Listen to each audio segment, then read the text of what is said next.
Wednesday morning, it's McCollum on Business. I'm Stephen McCollum, and for the next 30 minutes or so, I'm going to get you updated on what's happening around the business world. We'll look at the market watch, stocks we're paying attention to, plus some local and national stories that you need to know to keep you updated.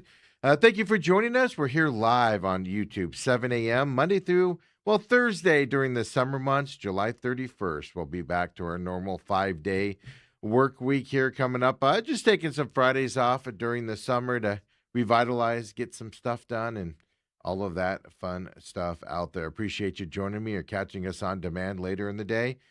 And let's get right into it with that Market Watch. Pretty simple festivities. That's not the right word I'm looking for. Hostilities, I should say. That is back underway there in the Middle East. The U.S. is volleying bombs over there in the Iran area as we speak. Started back up again overnight. So oil prices a little bit higher. Well, inflation reports are out. We talked about yesterday's. Today we're talking about the wholesale prices. All of that, and even with oil ticking up here as well. Dow Jones is up 161 points right now to 52,721.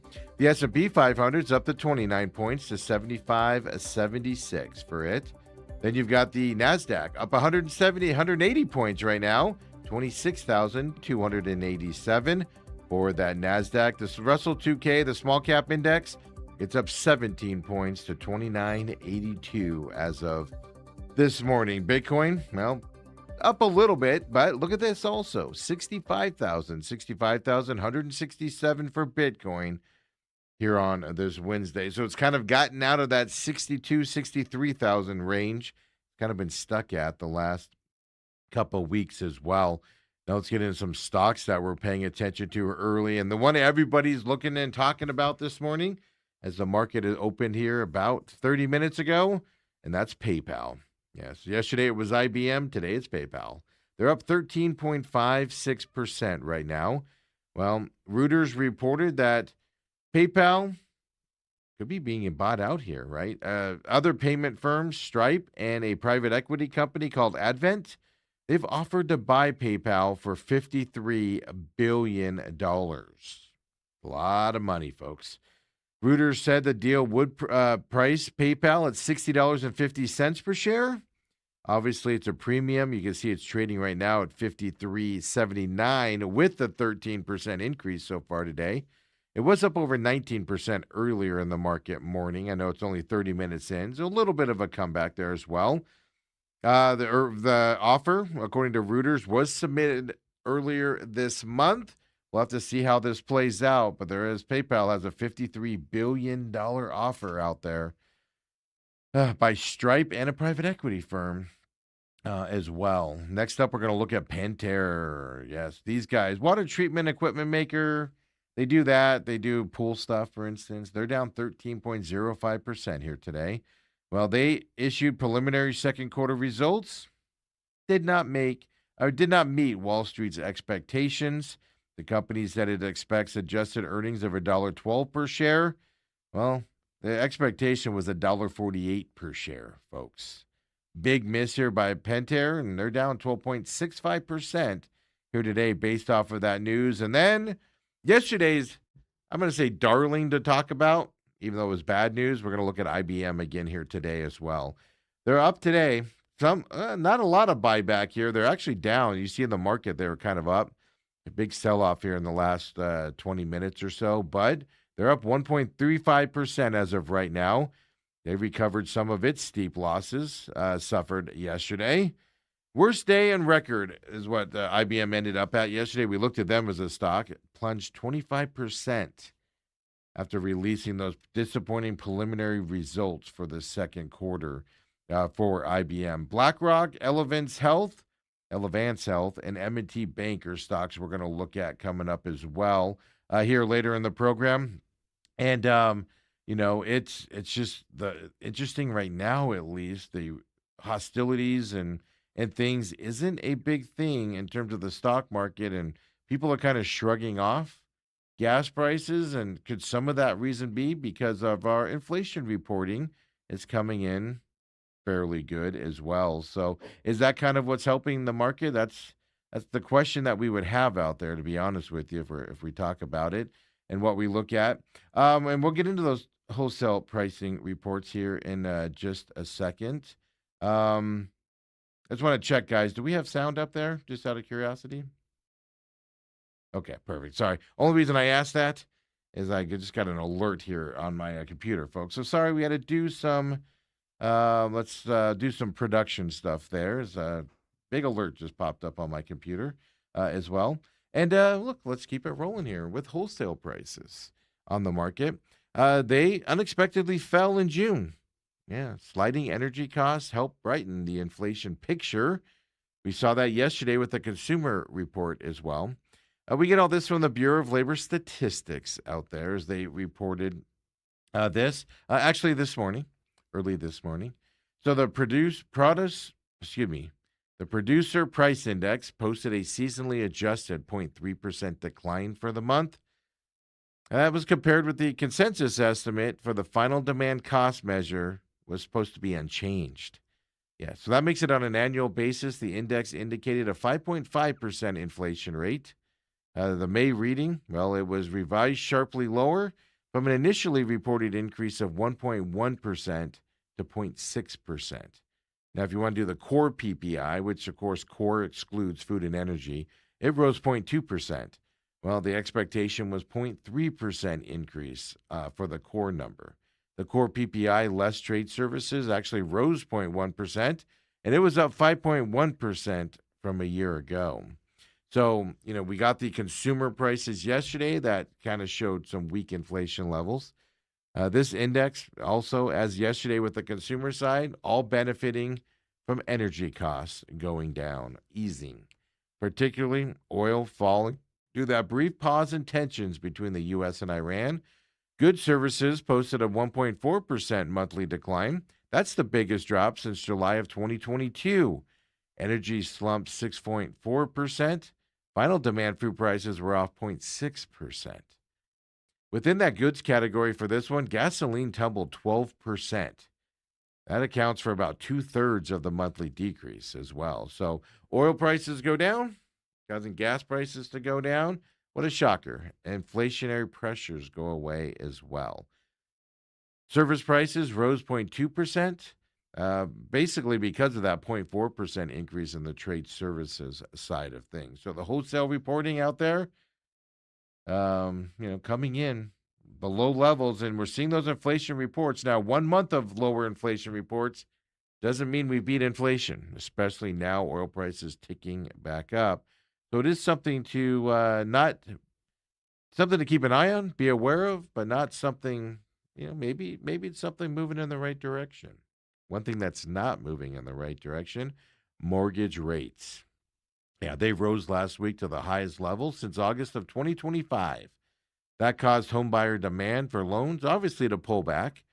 Interesting enough, mortgages weren't out there, but refinance demand was higher last week. Total mortgage application volume dropped 2.7% last week compared with that previous week. Don't forget, we get all this from the Mortgage Bankers Association's seasonally adjusted indexes. The average contract interest rate for 30-year fixed-rate mortgages, this is, of course, with conforming loan balances, less than $832,000 and stuff like that. The standard, it increased to 6.65%. It was at 6.58% last week. So it's not a huge increase, but it's staying at these elevated levels, causing people to not move forward with the housing side of things. Points rising to 0.67. They were at 0.64 last week as well. So that includes 20% down payment for that mortgage rate there that they use. Applications for a mortgage to purchase a home actually fell 7% from the previous week. They were 2% lower from the same week 1 year ago. Well, high home prices, lean supply, high mortgage rates, all affecting people getting into that market. Interesting enough, though, with the interest rates being higher, applications to refinance a home loan increased 4% for the week. They're 7% higher from the same week 1 year ago. And if you remember last year, rates were just 17 basis points higher. So there's not a ton of incentive for most borrowers to actually refinance. So it is a shocker that number's up. The percentage gains are likely because small pool to begin with. In terms of the refinancing, very few people refinanced last year. So small number to go up again. So just a few extra people doing it here could give a big percentage gain as well. Thing. The other thing is some borrowers could be doing cash out refinances to take advantage of the big gains in their home equity. That could be happening as well with that higher interest rates out there. The refinance share of mortgage activity increased to 43.2% in total applications.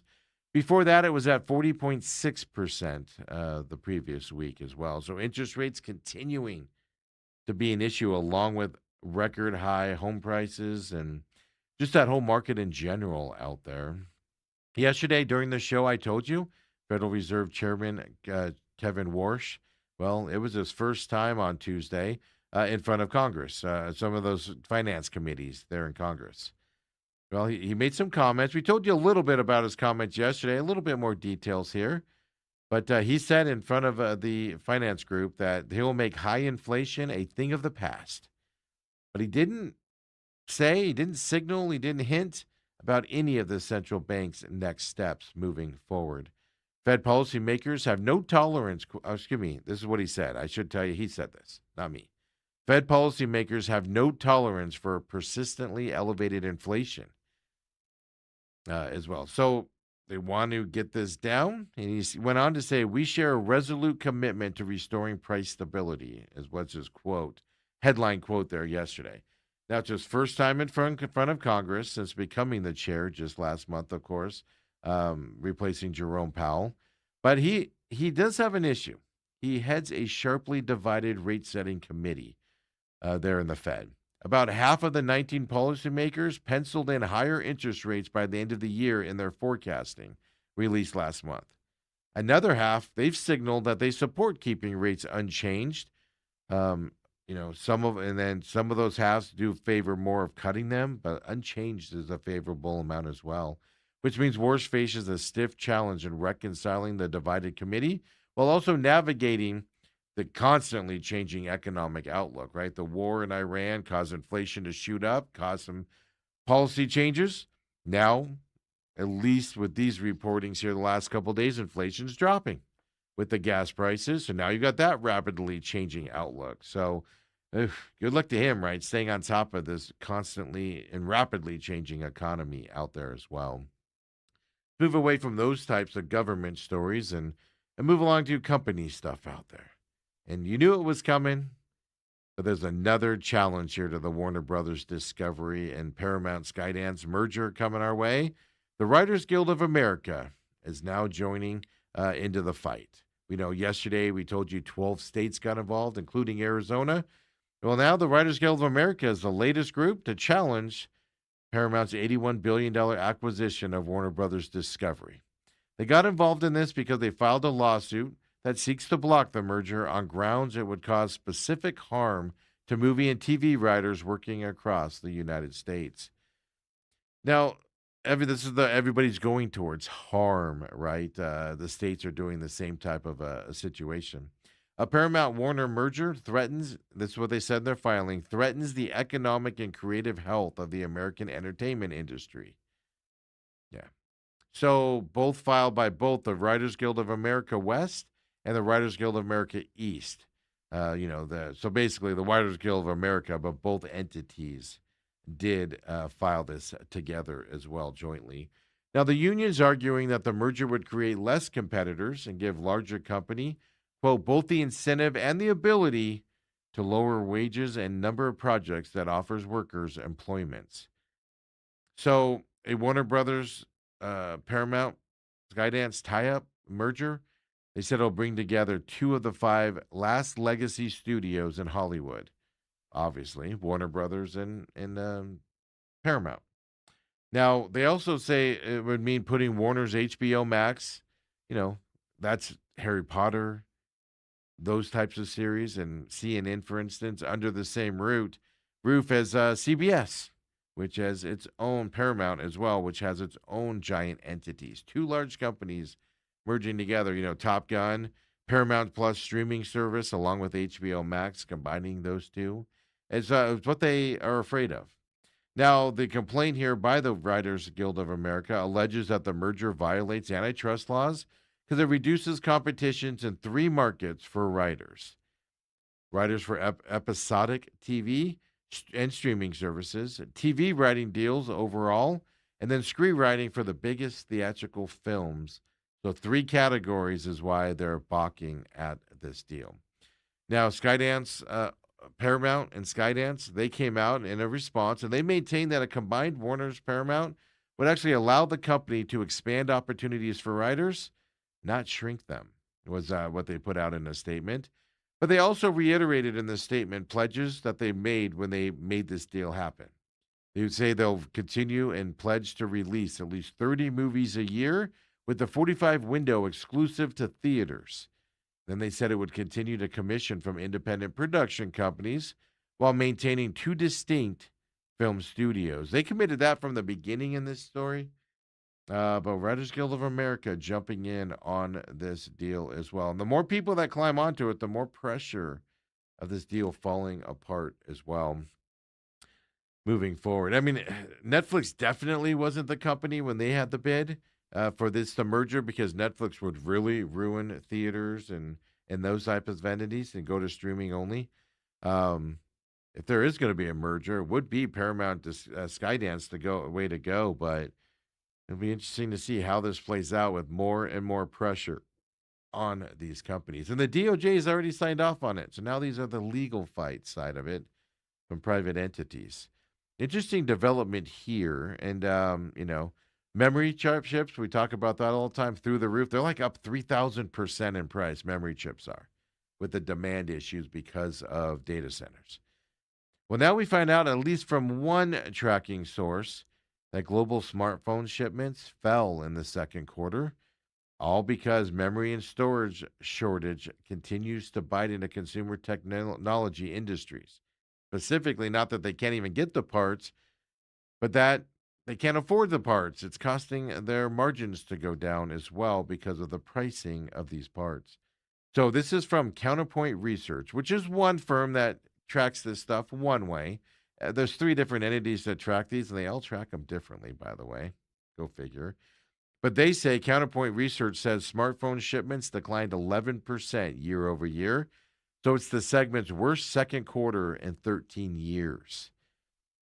So the International Data Corporation, the IDC, they noted a sharp decline in second quarter smartphone shipments, but they only estimated a 6.7% decline, and all because of the memory crisis. And that just, like I said, goes through three different entities, and they measure these differently, but they all have big declines, no doubt about that. So these declines are especially damaging for the entry-level and mid-range segments. They're far more price sensitive than the premium smartphone markets. So, right, you got your lower-end phones that cost less, and your premium ones, like the iPhone Max, for instance, is a premium one out there. All three research groups out there, I told you about the two, they all said Apple and Samsung actually shipments increased in quarter two. But who got hit? Well, Chinese firms that are on the lower end, for instance, Xiaomi, Oppo, and Vivo, big brunt of the downturn because they operate off of low margin, cheaper phones out there as well. Now, the big concern here is everybody, we told you, I think it was KeyBank yesterday, said they downgraded Apple because they said people are going to stop buying expensive iPhones because of the way the market is and tightening their purse strings, and they see that for coming down the pipeline. So it's going to move into the premium side. Right now, it's in the low-end market on cell phones, but there's some anticipation it could go into the premium side of things. And then, of course, right, sustaining price increases because of those memory prices as well as it's going to kind of keep people from buying these items. So interesting back-to-back stories between yesterday and today on smartphones as well. And when we come back here at McCollum on Business, we keep this Wednesday edition going.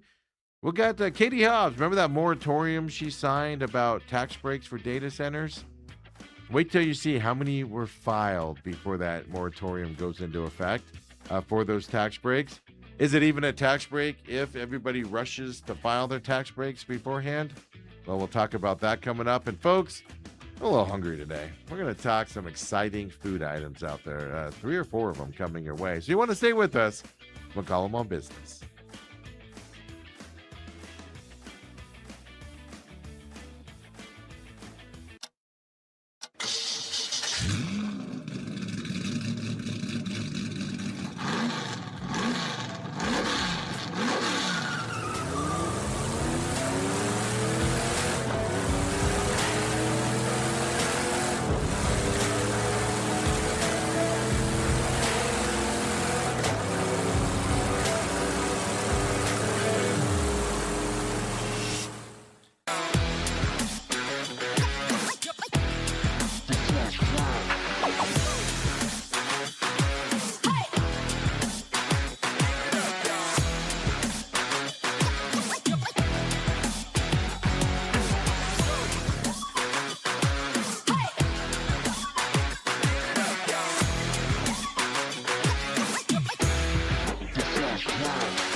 And we're back here, McCollum on Business Wednesday edition. Woo! That storm the other night still kind of messing some things up around the studio. It's just, it's only electronics, not a big deal. Also, my computer. That sound issue earlier was just strictly me here. I got an alert on my computer. That storm survived. No storm last night, at least in the East Valley. I didn't pay close enough attention to anywhere else in town. So we survived another night, but they say it's coming. I was reading today about a hurricane coming up on the Mexico side of things down there and scheduled to come up. And at least at the tropical depression right now, could move into a hurricane. So they're watching that for us now. See what comes our way with that fun, I guess we can say. So we'll keep our eyes on that as well. And of course, you guys keep your eyes on all of our programming here at TME Media. Follow TME Media AZ on X as well, if you would. It's just our parent company. It tells you what we do around here. We're getting that up. We don't post all the time on it to spam. We got to get better at posting on it, but follow what's there. So you know what we're doing here as well. Of course, we're live here at the McCollum on Business, 7 a.m. while the markets are open, and Monday through Thursday here until July 31st. We go back to Fridays and 5-day shows as well. McCollum on Business live at 7 here on YouTube, TME Media AZ. Follow, subscribe to the page if you would. Share us with your friends out there as well, whether you catch us live at 7 or on demand later in the day. Then, of course, the main event, live from 8 to 10 a.m. Today, I go solo today. Dale Hillestray is still off, and no guests coming in today. I got you here from 8 to 10 coming up. Live here on YouTube. If you can't catch us live because your boss is a slave driver, well, hit us up, of course, on demand later in the day. Free podcast system for the main event as well on your favorite podcast system. Of course, Pit Stop coming to you later this week. It's going to be out tomorrow, folks, is when it's going to be out. Waiting on a couple things we're working on behind the scenes to get some information. So we're going to have to move that till tomorrow where it'll be out. And then, of course, Friday, you've got The Real Matrix coming out. Not on YouTube. And that's because all of our programming is over on Rumble as well. Rumble.com/user/TME Media. As soon as it pops up there, you'll see all the up videos as they go on demand there for you. To make it easy, just click on that channel button right above the videos. Click on the show you'd like to catch up on and catch the Rumble programming like The Real Matrix out there as well. Everything has free podcasts out there. I see a lot of people listening to The Real Matrix podcast version of the show. Fantastic there. I know they're an angry fan. He's been on vacation and everything, so he comes back. We'll see him here this week again. And he's going to be excited when I give him the new ratings numbers. And it's all because of you guys, and we can't thank you enough for that. New episode coming up this Friday for you of The Real Matrix as well. Rumble, and on your favorite podcast system. So pit stop tomorrow as well. But we're still live here on this, and of course, main event coming up later in the program. And then, well, let's get into that market watch. And it's a good day. Encouraging inflation signs again today on the wholesale level. We talked about that at the top of the show. Chip makers are going up again today as well. Everything's in the positive, even though oil is, well, it's steady today, but it is the low 80s right now. Hostilities starting up again there in the Middle East. Right now, the Dow Jones up to 201 points. S&P 500 up to 17. NASDAQ's up 94 points here this morning. The Russell 2K's up 16 as we're looking at it right now. And then there's Bitcoin barely up 254 points, but above that 63,000 level it was kind of stuck at there for about a week. 65,232 for Bitcoin here today, as well as we'll see what keeps going with the Bitcoin side of things. The stocks we're paying attention to right now, pretty simple. They're going to look at a company called BlackRock that a lot of people love to hate. They're an investment company, investment management company. They buy into all these companies, and several people will argue they cause problems and ruin things, right? But they're up 7.10% right now as well. They reported better than expected earnings. BlackRock delivered adjusted earnings of $13.91 per share. The estimate was only $12.59 per share, and revenue did beat estimates as well. So BlackRock up 7.13% here today as well. And then Elevance Health is the next one we're going to look at. Interesting enough, they're down 8.42% here today. Why is it interesting? They reported revenue for the second quarter above consensus estimates out there. They also raised its full-year earning guidance as well. And it came in above expectations, just slightly, but it came in above expectations. One of those rare instances where we see a company beating their revenue numbers, increasing their full-year guidance, and beating their quarterly guidance as well, and still being down 8.42% today. Elevance Health is doing that. And we showed you yesterday some national banks, JP Morgan, Wells Fargo, Bank of America, all having successful numbers. I can tell you this, every bank, including regional banks, all having, for the most part, I shouldn't say all, majority of them are having good numbers reporting. So we're going to look at M&T Bank here today as well, regional bank. They're up 1.04% here today. Earnings beat expectations in the second quarter. They reported earnings of $5.32 per share. The estimate was only $4.66 per share for them. Even Bank of New York, which we don't have the graph for you on, they're down. Their stock's down earlier today. I don't know what it is now. It was down about 1% earlier. They beat their earnings and everything reports, even though they were down here earlier in the market first open. I don't know what they're at now. I haven't looked that up. But banks are having good second quarter numbers here, folks, as well. And their reportings is very good out there. Now let's talk about the data centers. Yesterday, we told you a little bit about data centers in New York being can't even build them, for a few years as they're working through their deal. And remember, Governor Hobbs here approved that 3-year pause on tax breaks for data centers. You can still build them, but you're not going to get the tax breaks coming up here. All of this is because of concerns that the data centers are straining state water and energy supplies. Now, interesting enough, hundreds of developments are in the planning stages or been in the planning stages. Well, they could kind of bypass this 3-year moratorium, and I'll tell you about that here in a minute. Lawmakers approved that computer data center program back in 2013. That was an effort to attract data center development to the state. So it offered vendor, state, county, local sales tax exemptions on computer equipment purchases to applicable developers through 2033. Tax breaks were available for up to 10 years for projects building on new sites. And if you were redeveloping a site, 20 years tax breaks in that time frame. Why? Well, if you're redoing a site, well, it means you're more viable out there, probably going to stick around longer, right?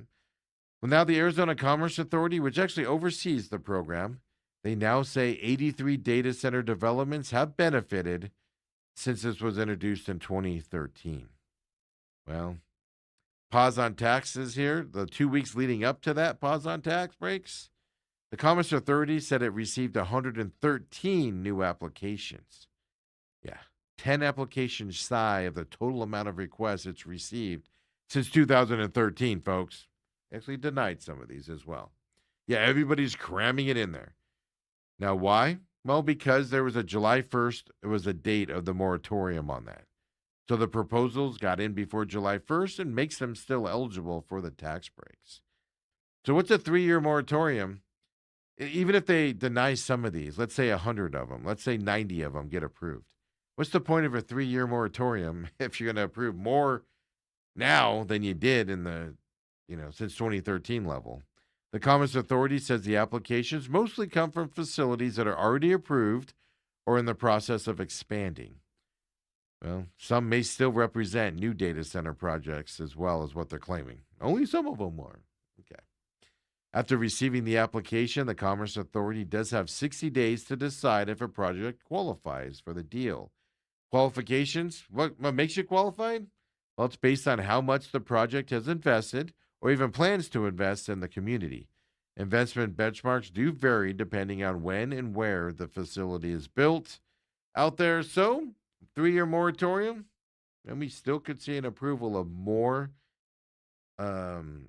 data centers getting this tax break with the moratorium in effect than we did all the way since 2013 until July 1st as well. So, interesting side note there.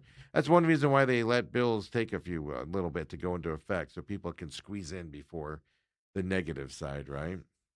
All right, here's what we need to know. It is Wednesday morning. It is 7:33 in the morning here. Y'all are watching here, McCollum on Business.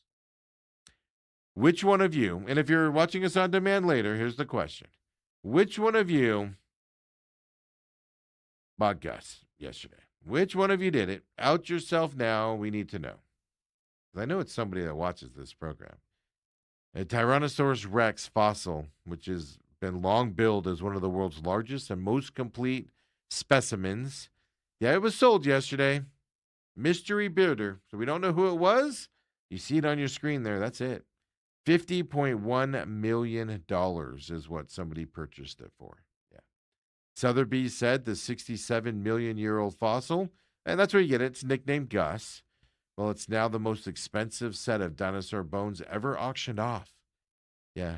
The last one, $45 million price tag for a nearly complete Stegosaurus sold by the same auction house, Sotheby's, in 2024. The previous record holder had been a Tyrannosaurus rex skeleton, nicknamed Stan. That sold back in 2020 for about $32 million as well. Here's what Sotheby's said. Obviously, they're selling it, so they kind of hype it up. But they say Gus is not only an exceptional find, but a specimen that's been excavated, documented, prepared, and cared for with real excellence. The market responds when great specimens are taken care of in the right way. Yeah. So if you're not watching us and you can't see the picture, it's a pretty fantastic picture. Scientists want it in museums and things, but if it's selling for $50 million, where are you putting that out, by the way? Is that just in your living room? Is that just sitting like in your driveway? So it stands upright with its tail extended, right foot slightly raised out there is how it's put together. Well, Gus is an adult dinosaur specimen measuring about 12.5 feet tall, 38 feet long. He's about 61% complete. Yeah. And Sotheby's described that as an exceptionally preserved skull, expanding a gaping jaw of powerful teeth, 2 well-represented feet, and a number of rarely found bones in that 61%. That they do have as well. They have a wishbone on this guy as well, which is rare for these types of fossils. So the fossil here, Gus, was discovered in 2021 on a ranch up in South Dakota. It was named in honor of the property owner, whose name was Gary Lickey. He died during the roughly 5-year excavation restoration of the bones and the mounting process. So Sotheby's said the winner, he did participate by phone, wants to remain anonymous. He outbid 6 other prospective buyers during the 10-minute bidding war. The piece had been estimated to fetch between $20 and $30 million ahead of the sale. So obviously came in a lot more there at $50 million on top of it, folks. And like I said, scientists are in an uproar. They want it in a museums. I tend to agree. This piece should be in a museum because where are you putting it? Are you putting it in your wine cellar? Are you putting it in your storage room like I got at home, where your extra TVs go in the hallway? Where are you putting this bad boy? That's what I want to know. Ethan says that's a ton of money for bones. I think it's cool, and they're real bones. That's cool. That's absolutely awesome. Yeah, Ann says if it was a Triceratops, maybe, but not a T Rex. Yeah, a Triceratops would fit better, right? But I just have a question. Where are you putting that? I can understand. First of all, these types of things, money laundering, right? Somebody paid $50 million for this because they're, hiding money from a wife or something like that, or a husband that they're getting ready to divorce. But I think it's spectacular. But I don't know if it's $50 million spectacular. And then, like I said, like when you go to the store and you're like, oh, I really like this cabinet or whatever. Then you're like, where am I going to put that? I kind of feel that way about this right now. At some point, when you went above 20 million, where you're sitting there thinking, what are we doing with this? But there you go, folks. I want to know which one of you bought it. I know it wasn't Ann, and I know it wasn't Ethan, since they've chimed in on it as well. Hey, let's get into some food stories really quick as well. And yeah, we were working on some mic stuff here earlier today because we found out we were having a problem. Not a problem. It was noticeable to us, but it sounds like it's all fixed now. Is what I'm getting reports on as well. So sorry about some distractions there with my phone on some messages and things. I apologize for that during the show, but we got it fixed here. Kobe says, bring it out for Halloween. Yeah, it's true. Put it in your front yard. But are you going to put something $50 million in your front yard that kids can run up and grab and hold on to? That's the thing. I'd have it in my front door. So like when people walked in your front door, it's like, oh, I think that'd be funny. And Autumn says you can stay anonymous in the bidding, but if that boy and bad boys going into our backyard, people are going to know it was you. That's the thing. You're not going to know I bought it, but there will be signs. Yeah, there will be signs that I bought it. We'll put it outside the studio here, in the yard in the front. That'll be fine. Yeah, hey, let's talk some food here, right? We like to do food here on this show, but, food's expensive right now. Restaurants are expensive, so we try to find you deals and specialty items that are going to help you out there. And I am not a fan here of this place, but if you are, I'm an equal opportunity person out there. I'll let you know about it. I know a lot of you like this place, Buffalo Wild Wings. They unveiled an all-new menu item, that might make you pay attention a little bit. They call it Poppin' Ranch. It's a powdered, shakeable ranch additive. It's made with popping candy, folks. Kind of like Pop Rocks. Yeah, they give it a, quote, burst of ranch flavor, followed by an audible pop and crackle with every bite. Yeah, that was from a Buffalo Wild Wings news release. Because that's what I say when I sit down. Like last night, I went and got wings. I had wings last night. And I was sitting there and I went, you know what this ranch needs? Some explosion. Buffalo Wild Wings giving me that thought. Poppin' Ranch can be mixed into ranch and sprinkled directly onto wings, or any menu item out there.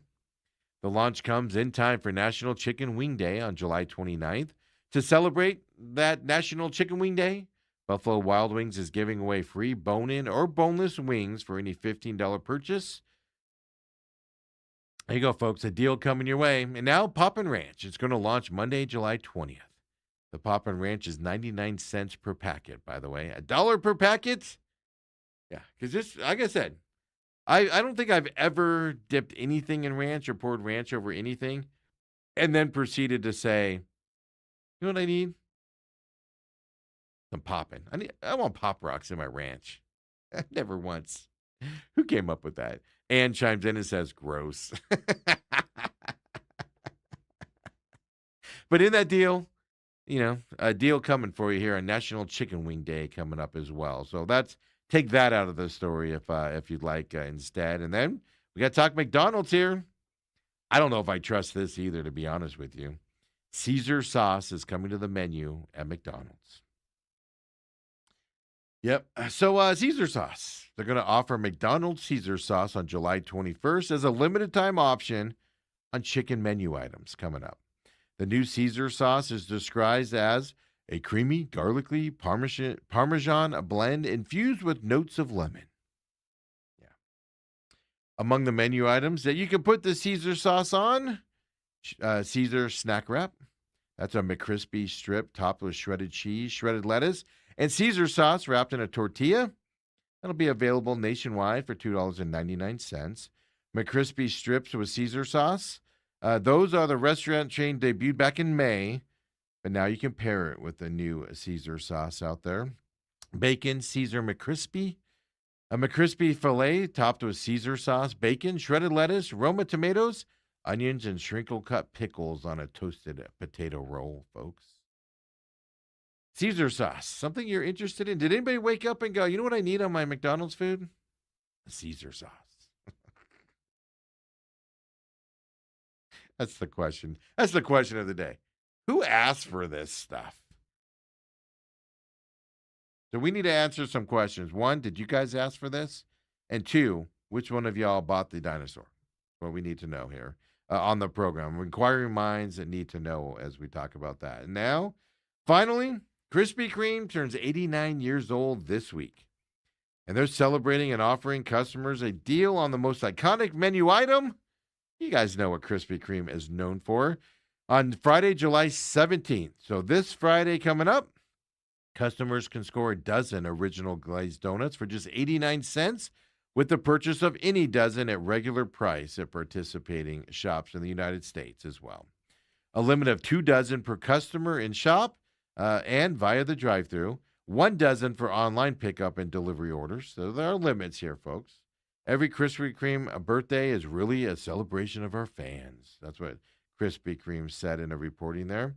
They began back in 1937. Yep.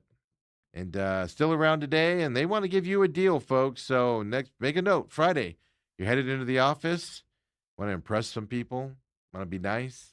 Maybe you're a boss and, people are grumpy out there. Pick up some Krispy Kreme donuts and get them that as well. So don't forget, they have the Girl Scout cookie-inspired donuts still available. The new flavors, right? The coconut caramel donut, Thin Mints donuts, Lemon Ups donuts. Now, those aren't part of the deal. Just the originals are part of that 87 cents original glazed dozen is what you're looking at. But there you go, folks. Friday, if you don't want the Caesar dressing on McDonald's, you don't want the Pop Rocks in your ranch at Buffalo Wild Wings, buy a dozen donuts and get 87 cent original glazed dozen as well for you out there as well. So, yeah. Autumn says, I love Caesar dressing. I'll give it a go on that wrap. I'm not a lettuce guy to begin with. I'm a lettuce guy, but it has to be green and leafy.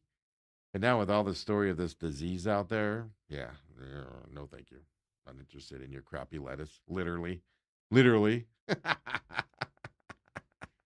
Oh, Autumn, you try that Caesar dressing on that wrap, and you let us know how it is. We look forward to your, your review of that chicken lettuce wrap with Caesar. Hey, folks, I appreciate you joining me here on this Wednesday edition. We'll be back tomorrow. Final show of the week here at McCollum on Business tomorrow, Thursday morning, 7 a.m. Come and join me. We'll get you updated on the markets and what's happening out there in the business world and get you ready for the weekend. Next, we got the main event coming up 8 to 10 live here on YouTube as well. Come and join us. And if you can't because your boss is a slave driver, well, hit us up on demand later in the day, either on the free podcast system or, of course, right here on YouTube or over on Rumble as well. We'll see you tomorrow, everyone. Have a great night.